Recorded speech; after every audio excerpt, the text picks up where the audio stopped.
wafdi ballaaran oo horkacaya wasiirka wasaaradda hawlaha guud iyo guriyeynta dhulka Soomaaliland Cabdirashiid Ducaale Qambi ayaa maanta soo gaaray magaalada Boorama ee caasimadda gobolka Awdal taasoo ujeedada socdaalkoodu daarneyd kormeer indhaindhayna oo ay ugu kuurgalayeen xalka ay marayso tirakoobta hantida maguurtada dawladda ee gobolka Awdal. wafdigani ayaa kulana la qaatay maamulka gobolka Awdal ka degmada Boorama iyo gudidii loo xil saaray tirakoobta hantida maguurtada ee gobolkani Awdal, waxaana ugu horeyn makarafanka qaatay suduwaha wasaaradda hawlaha guud iyo guriyeynta aadan samatar iyo gudoomiyaha gudida loo xil saaray tirakoobta hantida dawladda ee gobolkani Awdal duqa degmada Boorama Maxamed Xuseen Maydhane iyo barasaabka gobolka Awdal Cabdiraxmaan Axmed Cali waxayna dhamaantoodna ka dhawaajiyeen.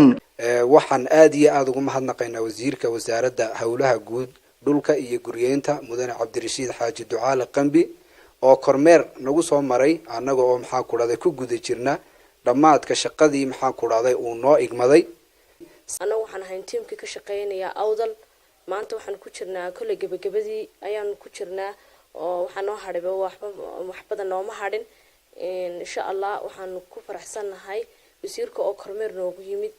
عاد بند محسن تدمانتين. نقول لي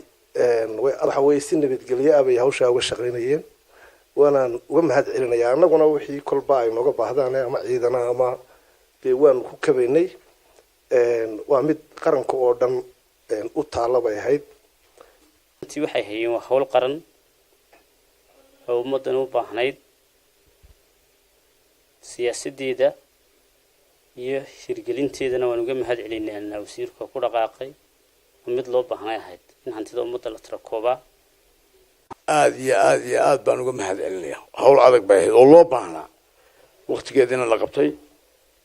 waqtiga ka horeysay la qabtana ay ahayd laakiin wasiirkan shaqadii marka uu qabtay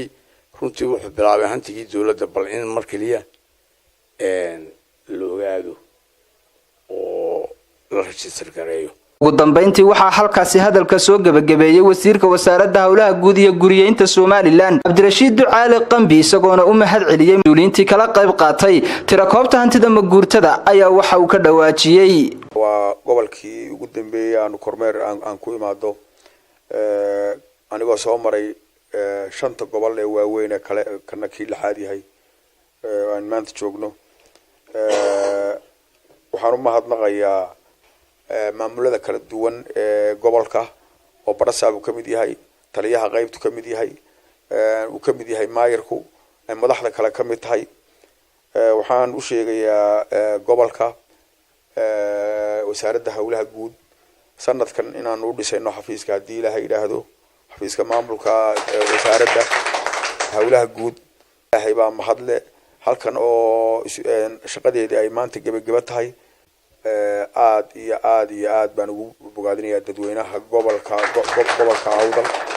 waa Cabsalaan Bashiir Faarax Cabsalaan Saaha telefishinka qaranka Jamhuuriyadda Soomaaliland magaalada Boorama.